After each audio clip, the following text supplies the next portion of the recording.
By the end of this video, you'll have met the most commonly occurring third declension nouns in the Greek New Testament. Hi, Rob McIver here. Let's think about third declension nouns, but let's do some thinking about how to make them easier for the beginner, because there seems to be quite a lot of them. Now, here is the key to masculine and feminine third declension nouns. It is sa, ossi, ss, onsen. Okay, so what I've just said is the endings sa, os, e, ss, onsen. So that is the nominative, accusative, genitive, and dative, singular and plural. And by and large, third declension masculine and feminine nouns follow this pattern, although you will have seen I've put square brackets around the sigma in the nominative singular, and you will find out why. Now, immediately we find our first little quirk, because the nominative masculine singular, which is used quite a lot, is a sigma. So we know that sigma reacts with consonants, sometimes in predictable ways and sometimes not. So we have gutturals and we have labials and we have dentals doing their regular thing. An example of where this is important is sárξ. Sárξ means flesh, by the way. Sárξ is declined sárξ, sárka, sárkos, sárki, sárkes, sárkas, sárkon, sárksin. So remember our basic shortcut, sa, ossi, ss, onsen. Well, if we look at the genitive, it is sárkos. So the noun root is sigma, alpha, rho, kappa. And the kappa, being a guttural, combines with sigma to form xi. So in the nominative singular, it is sárξ. And in the dative plural, it is sárksin. Yes. Well, this has a very practical outcome. It means that we need to learn more than just the nominative singular in our vocabulary, and it is traditional to learn the genitive case. So when we get to the vocabulary for sárξ, we will discover it is sárks, sárkos, hey. We need to know hey, that's the feminine definite article, because sárξ is feminine, and the same endings are used for both masculine and feminine third declension nouns. Once we know the genitive is sárkos, we can work out the rest of the noun. We add a sigma and we get sárξ, then we go sárka, sárkos, sárki, etc. Now, the thing you'll quickly find out about third declension nouns is there's lots of tiny variants. Yes, that's why we've got to think of sa, ossi, ss, onsen as our way through, and then we learn the various things that happen to different words. Some of these words follow the pattern in a predictable manner. So we have elpis, elpidos. So the word root is epsilon, lambda, pi, iota, delta. Now, delta is a dental, and a dental disappears when combined with sigma. So that's why we have elpis as the nominative singular. And then we go elpida, elpidos, elpidi, etc. Now, looking at nux. Nux has a genitive, nuktos. And again, this is somewhat predictable because the t is a dental and disappears with a sigma, which leaves the kappa, which turns into a xi. Yes. All right, so it does make sense, but we have to think about it a bit, or maybe just learn it as a vocabulary item. Nux, nukta, nuktos, nukti, nuktes, etc. When we get to charis, the genitive is charitos, and that's helpful in working out that the dative singular is chariti, the nominative and accusative plurals are charites, charitas, etc. Did you happen to notice the accusative, though? It goes charis, charin. Yeah, that's not quite to the pattern. Not untypical of third declension nouns, they just do their own thing. And pous, poda, podos. Again, it's hard to work out the nominative from knowing podos, but after that it's reasonably consistent with ossi, ss, onsen. You can see why I put the sigma in square brackets. Here is a set of third declension nouns that have a separate vocative. And among them are two words that are used a great deal by children: mater, mother or mum, pater, father or dad. And they have separate vocatives. You use vocatives for talking to people. So mater, talking to mum, pater for the vocative, talking to dad. Mater goes mater, mater, matera, matros, matri. Oh, where did it go? Matros, matri.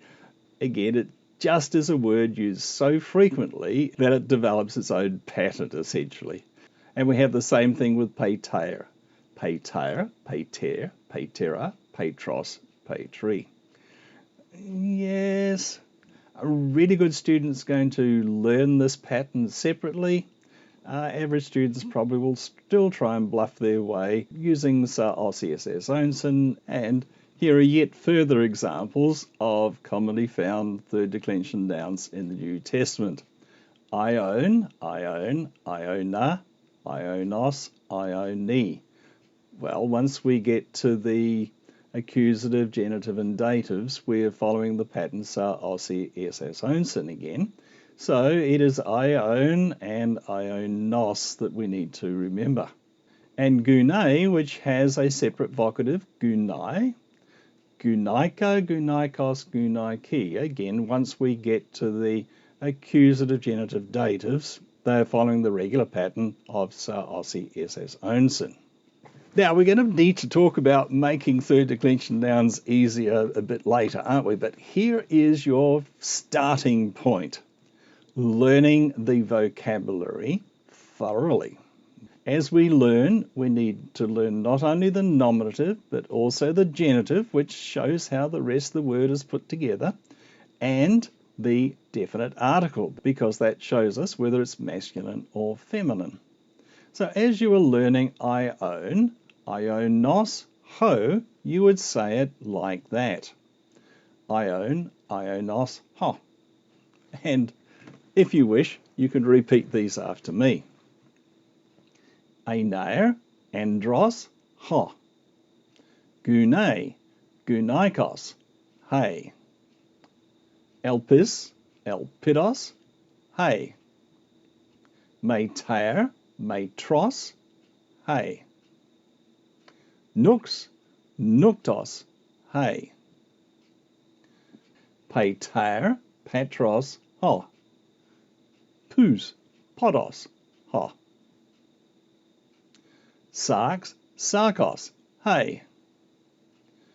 Simone, simonos, ho, a personal name. Charis, charitos, hey. Kier, kieros, hey. So, masculine and feminine third declension nouns follow the general pattern σάρξ Onsen, but neutered third declension nouns are slightly different, although their difference is not unexpected.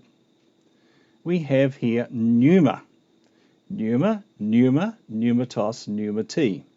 So again, if you learnt pneuma, pneumatos, to, you would know this was a neuter noun from the definite article, and you would know that pneuma is going to be used for both nominative and accusative.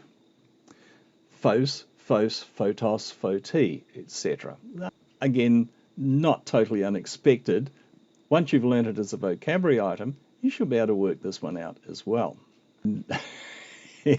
Here, I'm sorry to smile, but here's yet more third declension neuter nouns. There is a large variety of third declension nouns. Ethnos, ethnos, ethnus, ethne, etc. And genos, genos, genus, genai, etc. Oh, and as with the masculine and feminine third declension nouns, the vocabulary is one of the keys to make understanding them easier. This vocabulary contains all the neuter third declension nouns that occur in the New Testament more than 50 times, and the vocabulary on masculine and feminine nouns likewise included all of the third declension masculine and feminine nouns that occur more than 50 times in the Greek New Testament. Once again, I will say the words and encourage you to repeat them after me. Haima, haimatos, ta. Ethnos, ethnous, ta.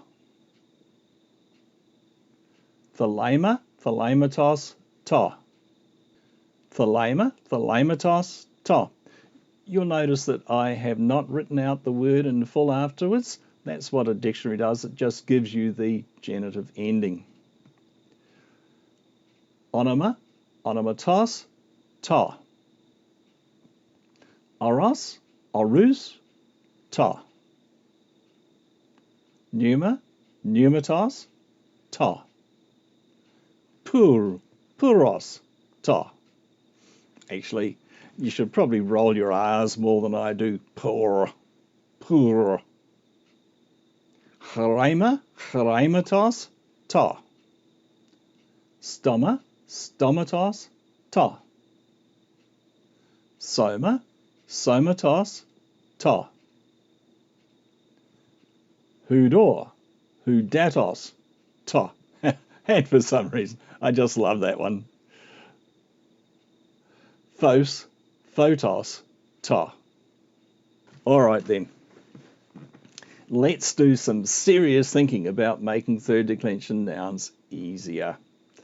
There are a lot of them, and we've only looked at the most commonly occurring ones in the New Testament. There are third declension nouns that occur less commonly that show their own particular characteristics. And you have a choice. You can learn all of the different variants, and probably it wouldn't hurt you to write them out once or twice. And in fact, your teacher will have strong opinions. Ask them whether you should learn these thoroughly or learn them lightly and try and do what I do, which is to think of two things. First, sa osi esas own sin helps. Secondly, I take comfort from the fact that most of these nouns are found with the definite article, which we know well and will tell us the case number and gender of the noun that they are found with. The other absolutely essential thing to do is to know the vocabulary well. And finally, no surprise, practice, practice, and practice. If you're looking for a good place to find an exercise that will help you practice recognizing and translating third declension nouns, might I suggest exercises found in my book, Beginning New Testament Greek Made Easier, in chapters 18 and 19. This video is but a series of videos on various aspects of the grammar and syntax of the Greek New Testament.